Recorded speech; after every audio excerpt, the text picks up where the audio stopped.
Salam, apa kabarnya?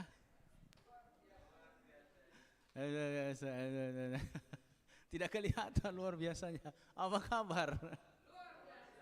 Ya, salami kiri kanannya, katakan mari kita fokus mempelajari firman Tuhan. Ayo, salami kiri kanannya, yuk.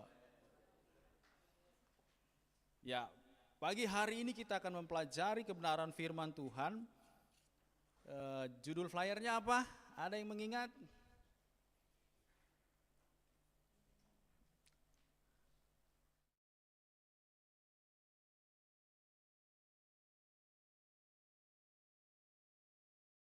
Percaya.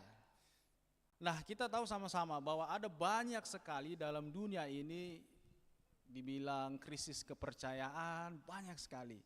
Salah satunya ya beberapa vendor elektronik seperti HP, terus kemudian bermasalah dengan salah satu pabrikan operating system, vendor dari negara yang lain ini dicurigai dia mengambil data-data dari pemilik HP masing-masing, ya, itu dicurigai sehingga mereka tidak diizinkan untuk memakai operating system mereka. Mungkin bagi sebagian dari kita mungkin sudah pada tahu ya bahwa mereka mencurigai ada terindikasi kegiatan spionase seperti begitu. Nah, itu salah satu bentuk bagaimana ketidakpercayaan dari pabrikan penghasil software ini kepada vendor HP.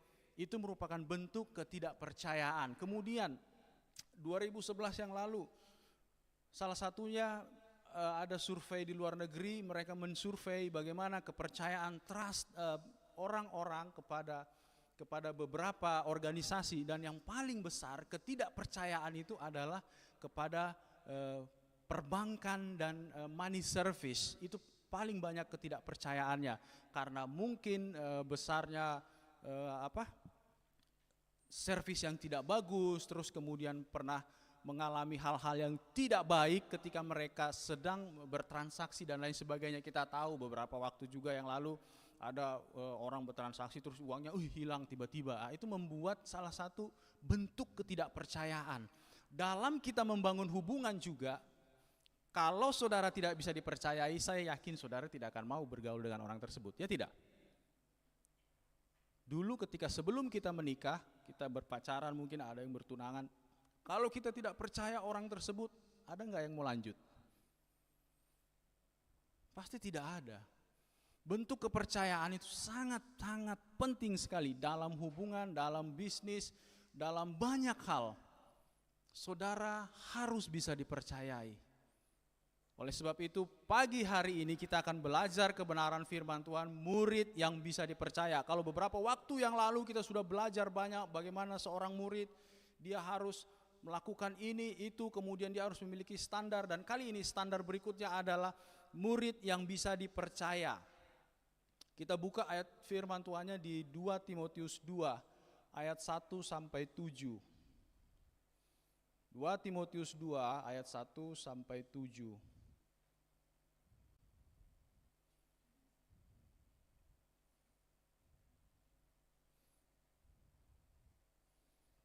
Oke. Saya mengundang kita bangkit berdiri. Saya akan menggunakan Alkitab terjemahan LAI yang baru, mungkin bahasanya agak berbeda. 2 Timotius 2, sebentar ya. Kalau sudah dapat. Ya, kita akan membaca bersama-sama 2 Timotius 2 ayat 1 sampai 7. Sebab itu anakku, jadilah kuat oleh anugerah dalam Kristus Yesus. Apa yang telah engkau dengar dariku di depan banyak saksi, percayakanlah itu kepada orang-orang yang dapat dipercayai, yang juga pandai mengajar orang lain. Ikutlah menderita sebagai seorang prajurit yang baik dari Kristus Yesus, seorang prajurit yang sedang berjuang tidak memusingkan dirinya dengan soal-soal penghidupannya, supaya dengan demikian ia berkenan kepada komandannya. Seorang olahragawan hanya dapat memperoleh mahkota sebagai juara apabila ia bertanding menurut peraturan-peraturan olahraga. Seorang petani yang bekerja keras haruslah yang pertama menikmati hasil usahanya. Perhatikanlah apa yang kukatakan, karena Tuhan akan memberi kepadamu pengertian dalam segala sesuatunya. Nah, kali ini kita belajar bagaimana dari seorang anak PA dari Rasul Paulus, Ya, oh silahkan duduk. Oh ya, sudah kecapean makanya kasih kode. Oke, baik. Rasul Paulus memiliki anak PA namanya Timotius. Timotius ini usianya masih sangat muda sekali. Itu sebabnya makanya dikatakan di beberapa ayat dikatakan janganlah seorang pun menganggap engkau rendah karena engkau muda. Nah, ada yang kita akan pelajari dari Timotius ini mengenai bisa dipercaya. Jadi ayat intinya itu di 2 Timotius 2 ayat 2. Apa yang telah engkau dengar daripadaku di depan banyak saksi, percayakanlah itu kepada orang-orang yang dapat dipercayai. Nah, dipercayai yang juga cakap mengajar orang lain. Mengapa perlu kepercayaan? Yang pertama, yang saya catat di sini adalah kepercayaan merupakan esensi dalam perilaku kepemimpinan. Saudara, kalau pemimpin sudah tidak beres, saya yakin tidak akan ada kepercayaan, baik itu dalam politik, baik itu dalam perusahaan. Kalau kita tidak, atau pemimpin itu tidak memiliki suatu bentuk yang bisa dipercayai, tidak akan mungkin orang mau mempercayai dia. Ya, kita tidak usah jauh-jauh lah. Ketika caleg kemarin, saya bagus sekali iklan biasa ditayangkan di Trans TV, tapi itu biasanya iklannya malam gitu. Dia bilang waktu mau pemilihan, jadi seseorang naik mobil, terus kemudian dia keluar dari mobil dengan pakaian yang rapi, kemudian sepatu yang mahal, baju yang bagus, terus security itu datang. Pak, tidak begitu sekarang kalau orang mau caleg. Terus bagaimana? Ya, Bapak harus pakai pakaian yang agamis. Terus kemudian Bapak harus menggunakan yang produk lokal. Jangan pakai yang mahal-mahal. Terus kemudian setelah semua itu sudah Bapak lakukan, sudah kasih deh janji-janji yang selangit supaya orang-orang itu percaya. Nah, itu salah satu bentuk bahwa sebenarnya tidak dipercayai orang tersebut, tapi karena mungkin dia dengan tampilannya begitu meyakinkan, berusaha untuk dipercayai oleh rakyat, tapi ternyata tidak. Nah, kepercayaan itu begitu pentingnya karena merupakan kualitas terpenting dalam hidup. Bukan karena janji-janjinya yang tinggi selangit, kemudian saudara mau percaya kepada orang tersebut, tidak. Tetapi ada esensi penting dalam hal kepercayaan, karena itu menjadi dasar semua hubungan yang dibangun. Kalau kita tidak punya kepercayaan satu sama lain, pasti tidak akan ada hubungan. Baik itu pertemanan, baik itu bisnis, di sini ada bisnis, kemudian di sini ada juga mungkin yang sedang bertunangan atau mungkin suami istri. Kalau tidak ada kepercayaan, pasti hancur lebur. Begitu pentingnya kita mempelajari kepercayaan kali ini, di hari ini, karena kepercayaan itu dirancang untuk menjalin, karena kita ini dirancang untuk menjalin hubungan satu sama lain. Tidak bisa dipisahkan itu. Manusia itu diciptakan untuk memiliki relasi satu sama lain, memiliki hubungan satu sama lain. Karena apa? Karena dalam kepercayaan itu ketika kita mempercayai satu sama lain, maka kita dapat melakukan banyak hal. Kalau saudara sendiri, saudara akan setengah mati. Makanya firman Tuhan bilang tidak baik bila manusia itu seorang diri. Bukan berbicara soal pasangan hidup saja, tetapi dalam banyak hal manusia kalau sendiri setengah mati dia. Dia butuh bantuan orang lain. Itu sebabnya kepercayaan itu kita mau bangun. Terlebih lagi kita sekarang adalah murid Kristus. Nah, Timotius sendiri adalah seorang muda, dia pemimpin gereja di jemaat Efesus. Timotius. Kenapa bisa Rasul Paulus mengatakan kepada dia yang dipercayai, percayakanlah kepada orang lain? Saudara, Timotius ini bukan sekedar Rasul Paulus memberikan kepada dia sebuah mandat untuk menggembalakan suatu jemaat, tidak. Tetapi Rasul Paulus melihat bahwa Timotius ini orangnya bisa dipercayai. Terus bagaimana tahu bahwa ini bisa dipercayai? Perlu jam terbang, saudara. Kalau saudara baru kenal orang, apakah saudara langsung mempercayakan hidup saudara atau uang saudara atau bisnis saudara? Tidak kan? Perlu jam terbang. Jadi Paulus bergaul karib dengan Timotius, kemudian dia melihat Timotius orangnya bisa dipercayai. Itu sebabnya kemudian Rasul Paulus melihat, mungkin bertahun-tahun, kita tidak tahu berapa tahun mereka kebersamaan. Kemudian Rasul Paulus bilang, Timotius, gembalakan jemaat Efesus. Dia dikasih tanggung jawab besar, masih muda. Tidak tahu usianya berapa masih mudanya, tapi yang pasti lebih muda daripada Rasul Paulus. Begitu percayanya Rasul Paulus kepada Timotius, karena apa? Karena jam terbangnya sudah ada. Dia sudah perhatikan. Ketika mereka berjumpa, ketika dia lahir baru, kemudian mereka mulai, Rasul Paulus mulai mengajar, dia lihat bahwa Timotius bisa dipercayai. Kemudian Timotius ini juga selain daripada dapat dipercaya, dia setia. Kemudian juga dia memiliki teladan dalam perkataan. Kita buka sama-sama di 1 Timotius 4 ayat 12. 1 Timotius 4 ayat 12. Saya akan membacakan buat kita. Jangan seorang pun menganggap engkau rendah karena engkau muda, yang tadi saya katakan. Jadilah teladan bagi orang-orang percaya. Dalam perkataanmu, dia teladan dalam perkataan, dalam tingkah lakumu, dalam kasihmu, dalam kesetiaanmu, dan dalam kesucianmu. Jadi Rasul Paulus bilang, kamu sudah bisa jadi contoh bagi jemaat di Efesus. Makanya langsung dia dipercayakan di sana. Dia menjadi teladan walaupun usianya masih muda. Nah, kemudian kita akan belajar lagi. Kita tahu tadi bahwa bagaimana Timotius, latar belakang Timotius seperti apa, dia masih muda, tapi jam terbangnya bersama dengan Tuhan membuat Rasul Paulus menetapkan dia, kamu memiliki kemampuan ini, kamu sudah menjadi contoh, gembalakan jemaat di Efesus. Kemudian, kata dipercayai dalam 2 Timotius 2 itu sejajar dengan cakap mengajar.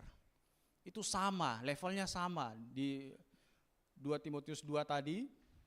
Ayat 2, apa yang telah engkau dengar daripada aku di depan banyak saksi, percayakanlah itu kepada orang-orang yang dapat dipercayai, yang juga cakap mengajar orang lain. Jadi dipercayai dan cakap mengajar satu paket.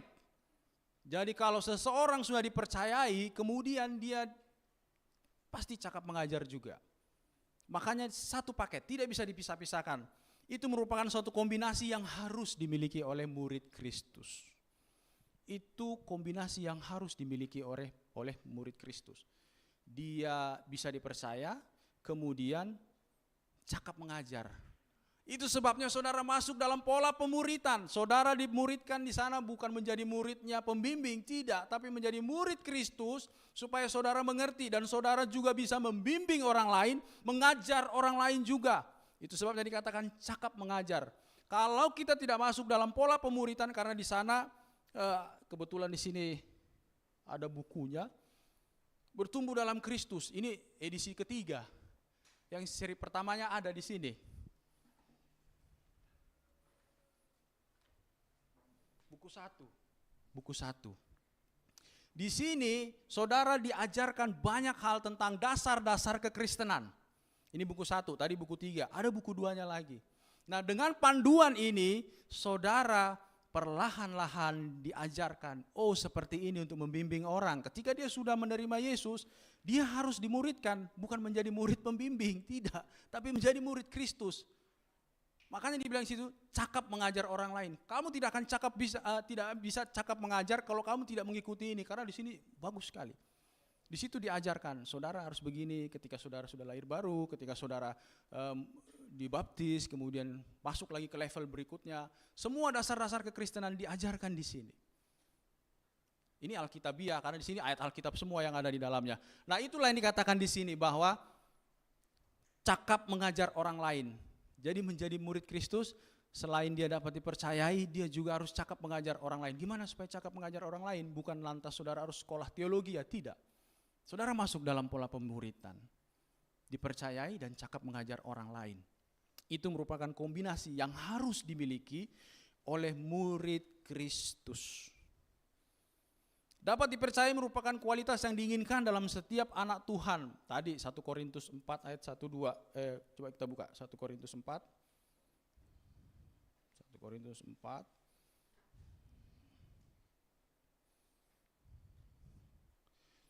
1 Korintus 4 ayat 1-2. Sudah dapat? Saya bacakan buat saudara. Demikianlah hendaknya orang memandang kami sebagai hamba-hamba Kristus yang kepadanya dipercayakan rahasia Allah. Yang akhirnya dituntut dari pelayan-pelayan yang demikian ialah bahwa mereka ternyata dapat dipercayai. Jadi pelayan-pelayan Allah harus menjadi orang-orang yang dapat dipercayai. Rahasia Allah, ini satu-satunya yang agak aneh. Rahasia yang harus diberitahu kepada orang lain itu ya itu rahasia Allah gitu. Sebenarnya kalau yang dibilang rahasia tidak boleh dibocorkan kan sebenarnya toh. Rahasia itu harus disimpan, tetapi tidak. Rahasia Allah itu yaitu Yesus Kristus, Injil. Itu justru harus dibagikan kepada banyak orang. Rahasia ini unik gitu. Dan itu harus dipercayakan kepada orang yang dapat dipercayai dengan standar tadi.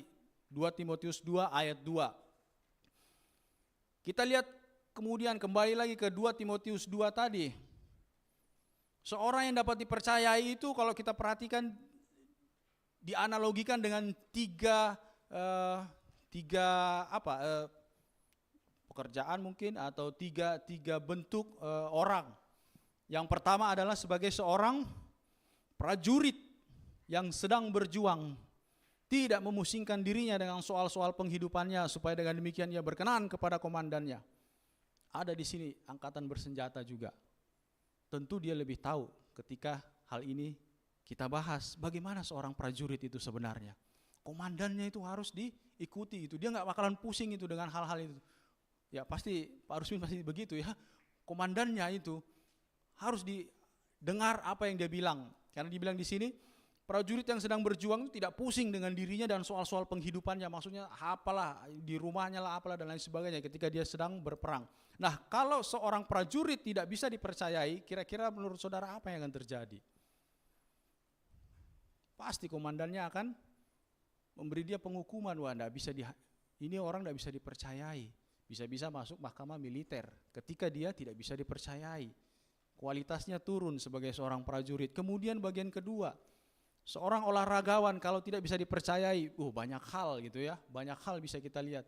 Ada yang kemudian dia bisa menggunakan steroid ketika dia berolahraga, ada yang curang, yang ada juga yang sebenarnya dia tidak memiliki talenta atau bakat di situ, terus kemudian karena dia nepotisme dan lain sebagainya, dia masuk di sana. Akhirnya apa?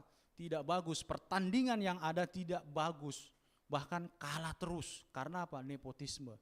Tidak bisa dipercayai, sebenarnya dia tidak bisa dipercayai gitu, karena saking banyaknya kecurangan yang dia lakukan. Nah itu kalau olahragawan atau atlet gak bisa dipercayai, bahaya juga gitu. Dia curang, prajurit kalau curang juga ya bahaya juga. Kemudian petani kalau gak bisa dipercayai, maka apa yang dia tanam itu, tanamannya tidak beres semua gitu. Mungkin padinya tidak bagus kualitasnya, biasa-biasa saja. Karena apa? Dia mulai, sudahlah saya tanam biasa-biasa saja, nggak perlu saya kasih pupuk yang bagus, nggak perlu saya ini, yang penting saya sudah selesai menuai, kemudian saya jual. Kalau seorang petani tidak bisa dipercayai, maka apa yang produk yang dihasilkan juga pasti jelek. Saudara juga kalau kita murid Kristus tidak bisa dipercayai, apa yang kita hasilkan dalam hidup kita, buah dari hidup kita tidak bagus, tidak baik. Makanya kita perlu sekali memiliki kualitas seseorang yang bisa dipercayai. Itu penting sekali, karena itu esensi dalam kepemimpinan. Saudara menjadi pemimpin, di sini ada beberapa pemimpin, kalau saudara tidak bisa dipercayai, saudara tidak bisa. Berbahaya, itu bisa merusak, bahkan dalam organisasinya bisa rusak. Kita buka sama-sama di dalam Lukas 16 ayat 10. Tapi saya akan menggunakannya dalam bahasa Indonesia yang mudah dimengerti, bahasa Indonesia masa kini. Lukas 16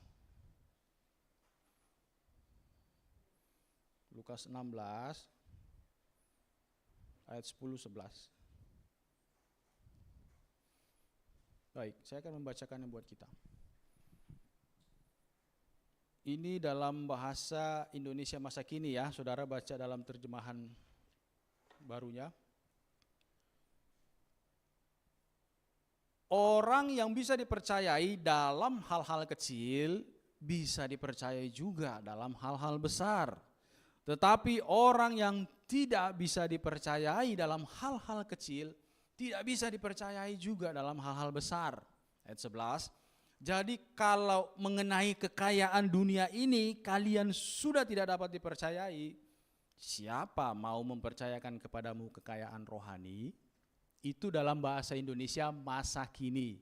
Kalau terjemahan baru tidak seperti itu bunyinya ya. Saya ambil yang lebih mudah kita mengerti, karena itu bahasa Indonesia yang mudah kita mengerti, bahasa Indonesia yang lebih kekinian. Jadi di situ dikatakan, kalau mengenai hal-hal dunia ini kalian tidak bisa dipercayai, apalagi hal-hal rohani. Itu sudah hukumnya, sudah menjadi hukumnya, tidak bisa itu dipisah-pisahkan. Siapa yang mau percayakan saudara hal-hal rohani kalau hal-hal duniawi saja saudara tidak bisa dipercaya? Itu standar, Yesus sendiri yang mengatakan di sana. Jadi penting sekali hal kepercayaan. Bagus sekali memang yang dikatakan di dalam BIMK ini, Bahasa Indonesia Masa Kini ini. Kalau mengenai kekayaan dunia ini kalian sudah tidak dapat dipercayai, siapa mau mempercayakan kepadamu kekayaan rohani? Kita tahu Ananias dan Safira, kita masih ingat kisahnya bagaimana.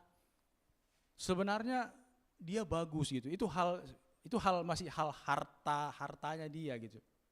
Hartanya itu masih di dalam tangannya dia. Dia mau jual karena mau diberikan kepada rasul-rasul untuk menolong jemaat-jemaat di setiap tempat yang membutuhkan. Jadi dia jual tanah, kemudian datang ke situ Rasul Petrus kalau tidak salah ya. Kemudian datang ke sana, Roh Kudus berbicara kepada Rasul Petrus, sebeginikah yang kau jual nilainya? Terus kemudian Ananias bilang, iya, sebegitu nilainya, mungkin 100 juta. Contoh, dia jual tanah 100 juta. Nah, pastinya sebelumnya dia sudah mengatakan kepada rasul-rasul, dia bilang, Rasul Petrus, saya mau sumbang tanah saya nih 100 juta ini untuk pembangunan gereja. Saya mau sumbang untuk jemaat-jemaat di luar dari di tempat kita. Oke, kemudian dia jual tanah 100 juta, kemudian dia jual, itu umpamanya. Kemudian Rasul Petrus bertanya, sebeginikah jumlahnya? Dia bilang, iya. Padahal dia sudah courting, dia korupsi, tidak tahu berapa persen dia korupsi. Cuman sebegini, ya mungkin yang dia kasihkan mungkin 50% saja, mungkin 50 juta saja mungkin yang dia kasihkan, mungkin. Bisa juga 70%, bisa juga 30%. Akhirnya apa? Kamu jangan bohongi Roh Kudus, bukan bohongi Rasul Petrus, gitu, bukan. Tapi dia bilang, kamu jangan bohongi Roh Kudus. Betul sebeginikah nilainya? Iya, betul nilainya sebegini. Sudah. Langsung apa? Langsung apa yang terjadi? Mati di tempat. Kemudian datang lagi istrinya, dia dibawa suaminya, dikuburkan, istrinya lagi datang. Safira ditanya lagi, sebeginikah nilai tanah yang kamu jual itu? Iya, sebegitu. Sama-sama kompak dalam hal berbohong. Kompak dalam hal berbohong. Padahal ini harta ini masih di tangan mereka masih bisa gitu loh. Maksudnya Rasul Petrus itu, jujur mau kau berapa yang kau anu. Kalau memang kau mau memberi 50%, it's fine aja gitu, nggak masalah, kasih saja. Tapi jangan bohong gitu maksudnya Rasul Petrus. Dia bilang iya sebegitu nilainya. Akhirnya apa? Lihat, orang yang ngusung suamimu itu, yang kasih kubur suamimu, dia datang mau bawa kau juga. Langsung dia mati juga di situ di tempat itu. Nah ini bentuk bagaimana tidak bisa dipercayai. Pasangan suami istri ini tidak bisa dipercayai. Akhirnya apa? Tewas di tempat. Seandainya mungkin zaman ini, seandainya seperti itu, atau di gereja kita ada yang seperti itu, saudara pasti saya yakin saudara tidak akan bisa bermain-main lagi gitu. Langsung apa? Saudara bisa mati di tempat kalau saudara bohong main-main gitu. Nah itu merupakan bentuk bagaimana kepercayaan itu begitu penting. Roh Kudus sampai menegur mereka, bahkan nyawa taruhannya. Karena apa? Berbohong itu tidak bisa dipercayai. Itu salah satu bentuk ketidakpercayaan yang muncul di tengah-tengah kita. Dalam hal harta duniawi saja sudah nggak bisa dipercayai, apalagi hal rohani gitu ya. Tidak akan mungkin gitu. Nah itu merupakan standar yang perlu kita ingat. Jadi saudara perlu sekali untuk menjadi orang yang dapat dipercayai. Dalam hal apa saja kita dapat dipercayai? Yang pertama di sini adalah rahasia. Ada di sini yang mungkin menyimpan rahasia, saudara simpan rahasia itu baik-baik. Jangan jadi ember bocor, karung bocor, jangan seperti begitu. Kalau ada rahasia saudara simpan, kemudian saudara renungkan. Kalau itu berasal dari Tuhan, simpan seperti Maria. Ada rahasia yang Maria bingung, tidak pahami, kemudian dia simpan dalam hatinya, dia renungkan sendiri. Kemudian dalam hal apa saja yang bisa kita dipercayai? Dalam hal waktu. Saudara datang tepat waktu, kemudian saudara tidak buang-buang waktu. Saudara perlu juga dipercayai dalam hal waktu. Kemudian dalam hal apa lagi? Uang, seperti tadi, tanah itu tadi ya, itu uang. Saudara perlu dipercayai dalam perkara uang, keuangan. Kalau saudara sudah mulai sedikit-sedikit korupsi kayak Ananias dan Safira, bahaya saudara. KPK nanti usut saudara itu. Terus kemudian talenta, saudara harus jujur. Talenta apa yang ada yang bisa saudara berikan kepada Tuhan? Saudara perlu. Oh, talenta saya di sini. Jangan bilang, aduh saya tidak bisa apa-apa, aduh saya malu. Ini saya tidak bisa. Tidak. Saudara harus jujur bahwa talenta ini bisa dipakai Tuhan untuk melayani Tuhan. Itu merupakan bentuk di mana saudara bisa dipercayai. Kemudian dalam pengajaran yang kita ajarkan selalu patokannya adalah Alkitab. Tidak ada hal lain. Saya mengingat terus perkataan dari Martin Luther. Tahu Martin Luther? Tahu ya? Siapa Martin Luther? Siapa Martin Luther? Ya ini bilang apa? Protestan begitu ya. Oh ini bapak orang Protestan begitu. Protestamoni sebenarnya Protestan. Martin Luther itu bilang seperti begini. Orang Kristen itu dilarang mempercayai segala sesuatu lebih daripada Alkitab. Jadi kalau di luar sana ada bilang begini-begini atau ini seperti ini. No. Patokan dari orang Kristen adalah Alkitab. Karena Alkitab lebih tinggi daripada segala suatu aturan atau mungkin hoax atau cerita-cerita atau dari turun-temurun dan lain sebagainya. Orang Kristen harus percaya kepada Alkitab. Secara khusus dalam pengajarannya Alkitab harus menjadi dasar. Kemudian saudara harus dapat dipercaya juga dalam pekerjaan saudara. Saudara berhubungan dengan orang lain, dengan atasan, dengan bawahan. Kalau saudara tidak dapat dipercayai, repot, hubungannya bisa rusak, runyam. Yang ada malah saling tuduh dan lain sebagainya. Kalau saudara tidak dapat dipercayai dalam pekerjaan. Nah itu 6 hal di mana kita perlu dipercayai dalam hidup ini. Penting sekali. Kemudian ada beberapa dampak juga yang terjadi ketika kita bisa dipercayai. Yang pertama, sudah pasti berkat. Itu sudah pasti. Amsal 28 ayat 20, coba kita buka sama-sama. Amsal 28 ayat 20.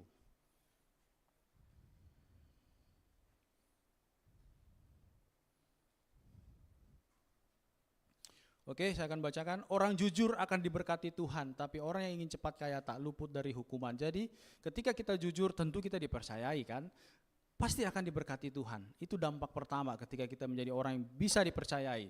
Kemudian ketika kita menjadi orang dipercayai, tentunya pasti dikasih kepercayaan lebih besar lagi. Nehemia 7 ayat 2. Nehemia 7 ayat 2.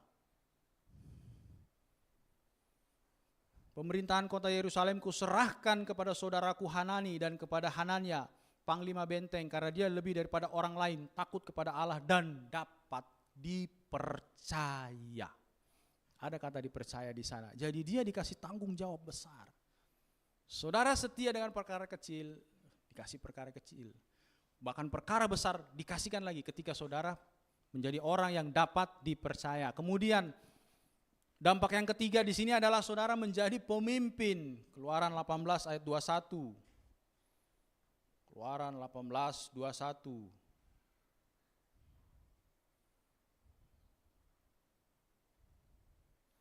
Tetapi di samping itu engkau harus memilih beberapa orang laki-laki yang bijaksana dan menunjuk mereka menjadi pemimpin atas 1000 orang, 100 orang, 50 orang, dan 10 orang. Mereka hendaknya orang-orang yang takut dan taat kepada Allah, dapat dipercaya dan tak mau menerima uang suap. Nah, ini standarnya.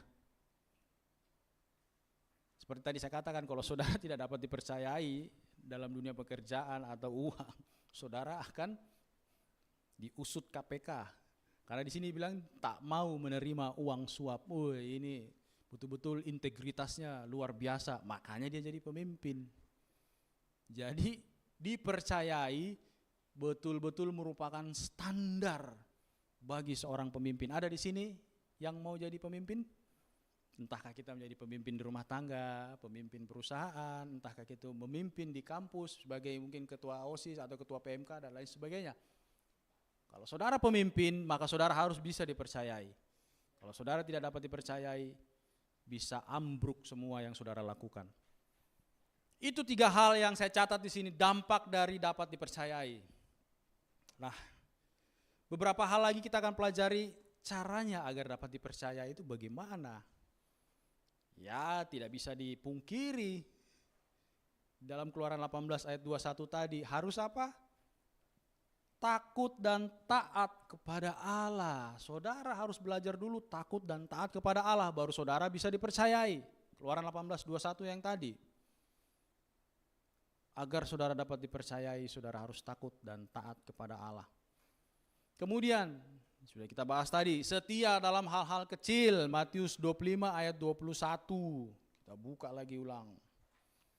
Matius 25 21. Bagus kata Tuhan itu, engkau adalah pelayan yang baik dan setia. Karena engkau dapat dipercayai dengan yang sedikit, saya akan mempercayakan banyak kepadamu. Masuklah dan ikutlah bersenang-senang dengan saya. Itu bahasa Indonesia masa kini. Jadi dibilang, karena kamu dapat dipercayai dengan sedikit, yang kecil saja dia bisa dipercayai, maka saya akan mempercayakan yang banyak. Sayanya itu Tuhan mempercayakan yang banyak kepadamu.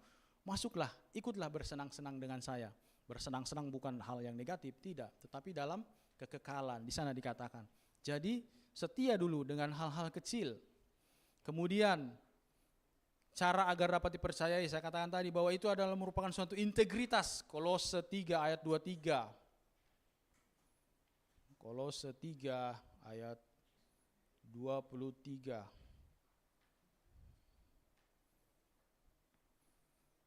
Apapun juga yang kamu perbuat, perbuatlah dengan segenap hatimu seperti untuk Tuhan dan bukan untuk manusia. Jadi integritas kita adalah melakukan segala sesuatunya seperti untuk Tuhan. Saudara lakukan segala sesuatu seperti untuk Tuhan. Kalau untuk Tuhan, saudara tidak akan mungkin yang negatif-negatif saudara lakukan ya. Kalau saudara lakukan yang negatif-negatif, maka bahaya. Seperti Ananias dan Safira. Roh Kudus memperhatikan Anda. Ingat itu. Kemudian, itu merupakan integritas tadi. Menjaga perkataan, Amsal 10 ayat 14. Saudara perlu menjaga perkataan saudara. Amsal 10 ayat 14. Kalau saudara mau menjadi orang yang dapat dipercayai, Amsal 10 ayat 14. Orang bijak menyimpan pengetahuan, tetapi mulut orang bodoh adalah kebinasaan yang mengancam. Jadi perkataan saudara harus, kalau dibilang di ayat firman Tuhan, dari satu sumber tidak mungkin keluar sumber yang baik, air yang baik, kemudian ada air yang kotor, tidak. Jadi kalau mulut kita dipakai untuk memberkati orang, ya itu harus memberkati orang, jangan mengutuk orang. Makanya di sini mulut orang bodoh adalah kebinasaan yang mengancam. Karena hidup dan mati dikuasai oleh lidah. Makanya saudara jangan bermain-main dengan yang namanya perkataan. Ada kuasa dalam perkataan. Maka saudara perlu menjaga perkataan saudara. Kemudian Yesaya 50 ayat 4. Selain kita menjaga perkataan, harus perkataan yang memberkati. Yesaya 50 ayat 4.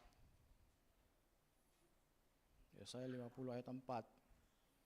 Tuhan Allah telah memberikan kepadaku lidah seorang murid, supaya dengan perkataan aku dapat memberi semangat baru kepada orang yang letih lesu. Setiap pagi ia mempertajam pendengaranku untuk mendengar seperti seorang murid. Jadi lidah seorang murid kita minta kepada Tuhan. Tuhan beri aku lidah seorang murid. Beri aku telinga seorang murid. Bagaimanakah kalau seorang murid itu digambarkan? Ada di sini anak-anak sekolah tuh.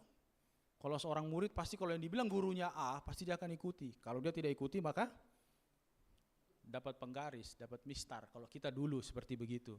Atau ada yang nakal sedikit, kakinya disikat sama gurunya.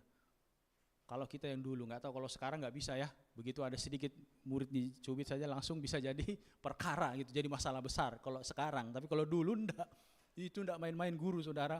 Penggaris panjang 1 meter itu dia sikat langsung ke kaki kita. Itu kalau saya dulu waktu masih SD seperti begitu. Nah saudara perlu meminta supaya saudara diberi lidah murid. Kemudian yang bagian berikutnya adalah Mazmur 141 ayat 3. Meminta Tuhan supaya berjaga-jaga di pintu bibir kita.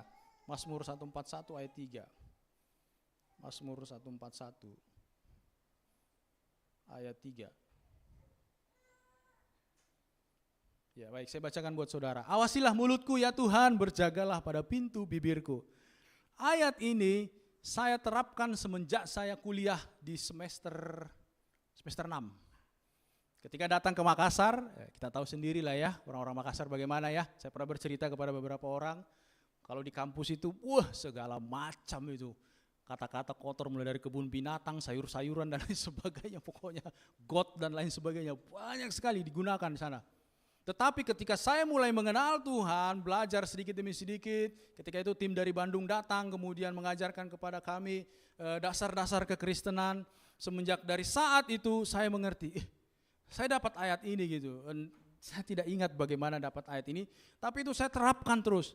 Selalu kalau di kampus atau pas sudah selesai dari perkuliahan saya bilang, Tuhan awasilah mulutku, ya Tuhan berjaga-jagalah pada pintu bibirku. Supaya apa?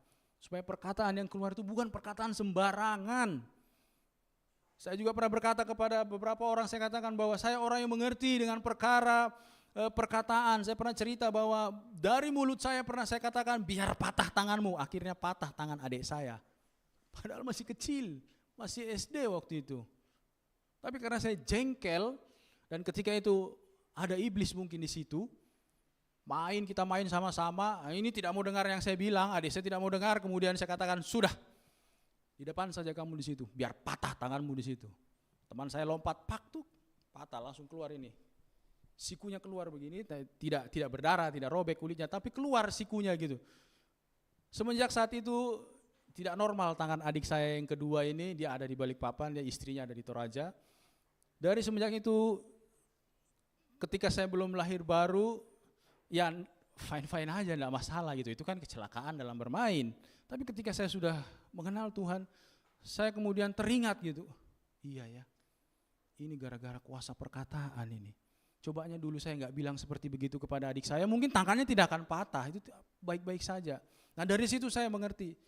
Dan setiap kali melihat tangannya itu selalu, rasanya gimana ya, bersalah gitu, rasa bersalah. Karena apa? Gara-gara omongan saya yang lagi kesal, adik saya jadi celaka gitu, patah tangannya. Itu sebabnya saya mengerti betul yang namanya kuasa perkataan. Bahkan ketika di tempat kerja pun, ketika ada orang lain mungkin mengatakan maaf, dia bilang, sapi kau. Dia bilang seperti begitu. Kalau saya sapi kamu apa? Saya bilang begitu toh. Saya langsung balas lagi. Gak boleh ngomongin orang seperti itu. Bagaimana kalau nanti perkataanmu ditangkap oleh iblis dan kemudian orang yang kamu katakan sapi berubah jadi sapi? Loh, bisa loh itu. Iblis itu bisa melakukan banyak hal. Itu sebabnya berhati-hati saudara dalam berkata-kata. Jangan memaki orang, harus memberkati orang. Karena apa? Ada kuasa dalam perkataan. Makanya Mazmur 141 ayat 3 itu saya terus ucapkan, Tuhan berjaga-jaga di pintu bibirku. Bahkan saya mungkin enggak tahu lah mau dibilang apa ya. Sampai saya bilang, coba kamu cek dulu di antara di sini. Kapan waktunya, menit, jam, hari, bulan, tahun, kapan saya pernah memaki kamu di sini? Waktu saya masih bekerja di sana, kapan? Apakah ada pernah saya katakan kepada kamu kata-kata seperti yang kamu bilang? Tidak pernah ada. Bahkan sampai di Makassar pun, ada nggak pernah dengar saya berkata-kata seperti itu? Tidak pernah. Tempat kuliah juga saya katakan begitu. Karena apa? Karena saya berusaha untuk menjaga perkataan. Mungkin jengkel, tapi tidak pernah sampai seperti itu. Karena sudah tahu itu ya, pernah adik saya patah, jadi saya tidak mau macam-macam dengan perkataan, saya takut. Apalagi itu waktu belum jadi anak Tuhan, gimana kalau jadi anak Tuhan gitu loh, kuasa perkataannya itu besar sekali gitu. Jadi berjaga-jaga, hati-hati dalam perkataan. Saudara perlu menjaga lidah, menjadi seorang murid. Kemudian yang tadi, menjaga rahasia, jadi cara agar dipercayai, takut, akan Tuhan, setia dalam hal kecil, memiliki integritas, tidak bisa disuap dan lain sebagainya, kemudian menjaga perkataan, kemudian menjaga rahasia. 1 Timotius 3 ayat 9. 1 Timotius 3 ayat 9. 1 Timotius 3 ayat 9. Melainkan orang yang memelihara rahasia iman dalam hati nurani yang suci. Seperti tadi saya katakan, ketika ada sesuatu yang Tuhan sampaikan, saudara simpan dalam hati saudara. Kalau saudara didorong untuk menceritakan, ceritakan, berbagi bagi banyak orang. Tapi kalau saudara tidak didorong untuk menceritakan, atau mungkin hal-hal tertentu tentang seseorang, saudara simpan, kemudian saudara doakan itu. Kalau memang mau berbagi atau mau sharing, silahkan. Kalau tidak, simpan ya. Jangan rahasia-rahasia tertentu saudara bongkar. Di dalam pemuritan pun demikian gitu. Nah, ada beberapa aplikasi dan kesimpulan yang bisa kita tarik dari pelajaran kita hari ini. Yang pertama adalah kita harus dapat dipercayai Tuhan dan manusia. Saudara perlu dipercayai Tuhan. Tuhan melihat hati, dia tahu kapan dia harus mempercayakan sesuatu kepada saudara. Ini sudah waktunya kah atau belum kah? Dia tahu. Itu sebabnya terus seperti Timotius, saudara perlu berlatih, miliki jam terbang. Saudara pilot, sebelum dia dipercayakan satu pesawat dia bawa, saudara tahu berapa ribu jam terbang dibutuhkan? Itu ribu jam terbang. Ini sudah lulus sekolah pilot, sudah selesai. Dia tinggal bawa pesawat saja. Dia tidak akan dipercayakan itu ketika lulus tamat langsung dipercayakan bawa pesawat. Yang ada apa? Pesawat saudara akan masuk ke dalam laut, saudara hancur lebur. Tapi dia dilihat jam terbangnya. Seperti Timotius tadi yang saya katakan bahwa saudara perlu jam terbang bersama-sama dengan Tuhan. Perlu jam terbang berdoa, bersekutu, kemudian mempelajari kebenaran firman Tuhan. Saudara perlu. Jangan bosan-bosannya datang berdoa. Ya belakangan ini yang berdoa datang cuma itu aja terus gitu. Padahal ini banyak wajah-wajah baru gitu ya. Ya berharap juga datang doa. Kemudian ada Bible study juga yang datang, itu paling sedikit juga itu. Kadang-kadang banyak, tapi lebih banyak itu aja yang datang gitu. Berharap semua datang, ada Bible study. Sama-sama belajar Alkitab untuk menambah jam terbang saudara. Supaya saudara dipercayakan apa yang harus dipercayakan pada saudara. Ya, itu penting sekali. Kemudian apa yang Tuhan percayakan kelola dengan baik. Ya tadi kalau dikasih keuangan, kelola itu dengan baik. Dikasih untuk mengatur orang, atur dengan baik. Terus kemudian tadi saya teringat bahwa ketika menjaga rahasia, di dalam pemuritan pun demikian gitu. Pembimbing dengan yang dimuridkan itu bercerita share of life. Kadang ada hal-hal yang sensitif pun kita ceritakan kepada pembimbing kita. Tujuannya untuk apa? Bukan untuk mau dibocorkan atau mau mengetahui rahasia orang lain, tidak. Tujuannya untuk saudara ditolong, oh ada masalah ternyata. Sama-sama kita berdoa, sama-sama kita cari solusi. Jadi rahasianya bukan untuk dibocorkan, tapi untuk ditolong.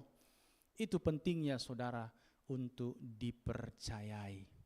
Jadi ingat 3 hal ini kesimpulannya yang bisa kita bahas. Kita harus dapat dipercayai Tuhan. Kemudian murid terbuka kepada pembimbing, ya tadi katakan bahkan hal-hal sensitif. Dan yang ketiga adalah apa yang Tuhan percayakan kelola dengan baik. Banyak dari kita yang sudah dipercayakan hal-hal tertentu, mungkin bisnis, usaha dan lain sebagainya, kelola itu dengan baik. Supaya nanti dikasih bisnis yang lebih besar lagi, dikasih kepercayaan lebih besar lagi, saudara menjadi pemimpin, naik level. Saya undang pemain musik maju ke depan, kita berdoa.